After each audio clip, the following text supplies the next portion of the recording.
Pokemon X and Y is one of my favorite installments in the Pokemon franchise. It has some of my favorite Pokemon, one of, if not the coolest mechanic in the series, some pretty dope music, and a region filled with wonder.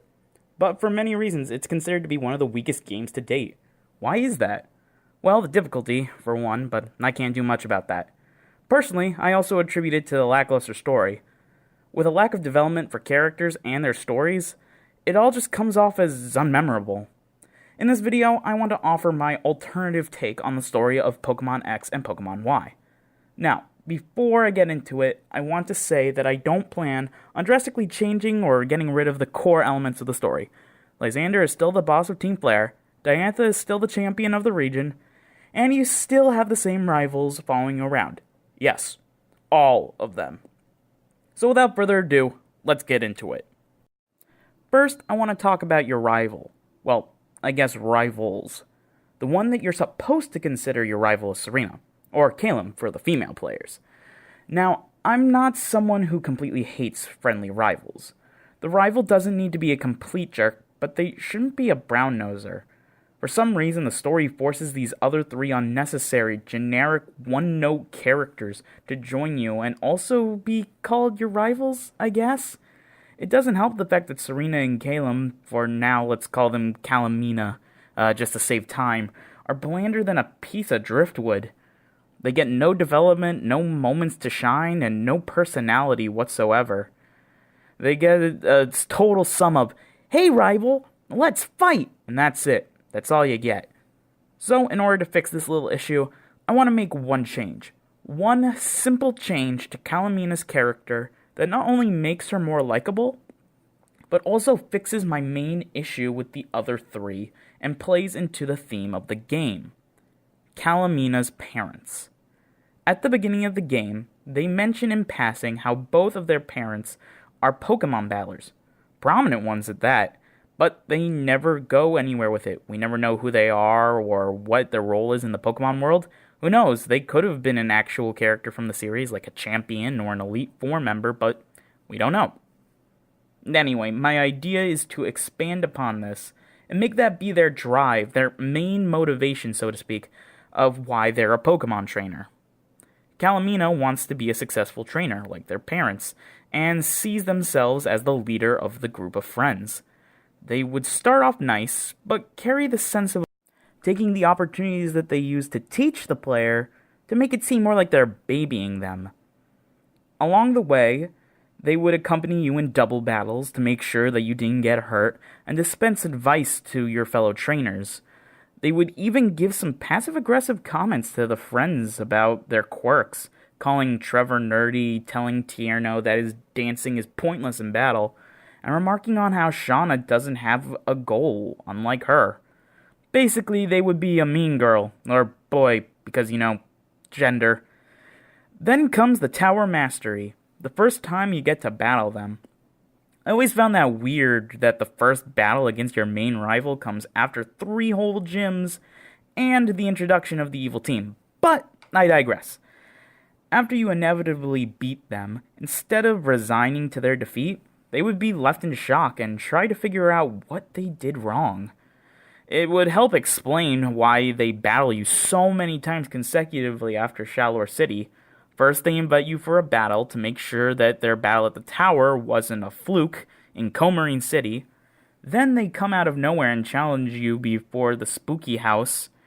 And then they come and fight you again in Anastar City, not giving the player a break between gym battles. It would be at this point that they would start to question their path as a trainer, wondering if they're measuring up to their parents and if they're really being good Pokemon trainers if they can't even beat you.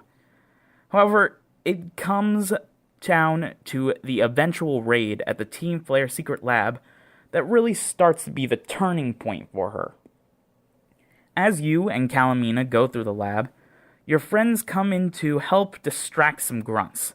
Trevor uses his brains to outthink his enemies, Tierno uses his dance moves to outmaneuver them, and Shauna shows her serious side for once, and is dedicated to helping her friends, even though that's not her main path in life.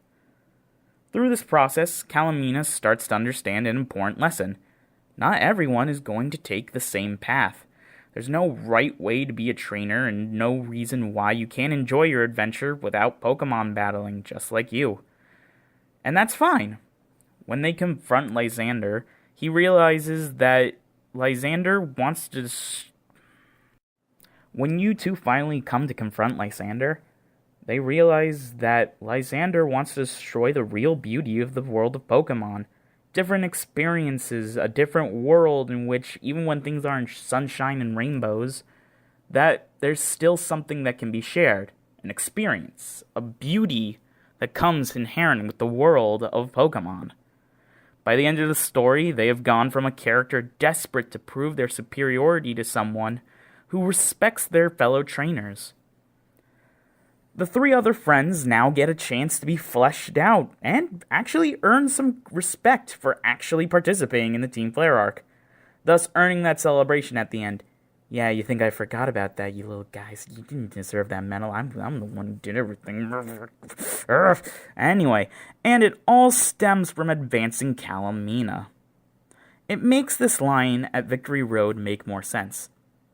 I'm renewing my rivalry with you. Since you're my rival, I hope you get stronger and stronger as a Pokemon trainer. But we'll keep getting stronger and stronger too. I can master the power that comes from the bond between me and my Pokemon, just like you did. Power right on through the Pokemon League. I know you can do it. After they conclude their character arc, it sounds more like it's coming from a person rather than from a blank slate telling you the exact words that come from Pokemon's card about friendship and doing the right thing. But this actually sounds like it's the end of their arc. It's a renewal of your rivalry, treating you like an actual rival rather than the new kid on the block. You are on equal footing, and have yourself a worthy rival. So this was part 1 of a series of videos that I'm going to be doing, just rewriting the entirety of the Pokemon story. Part 1, as you can see here, is dedicated to the rival, but I'll be doing part 2 and part 3 based on Team Flare and the champion Diantha. If you're interested in watching these, remember to leave a like, comment, and subscribe so that I know what you guys think about this series. This is my first time being on YouTube in a very long time, and I'm not exactly sure if I'm doing this right, so feel free to chew me out in the comments. But anyway, thank you guys so much for watching, appreciate y'all, and I'll see ya in the next video. Bye!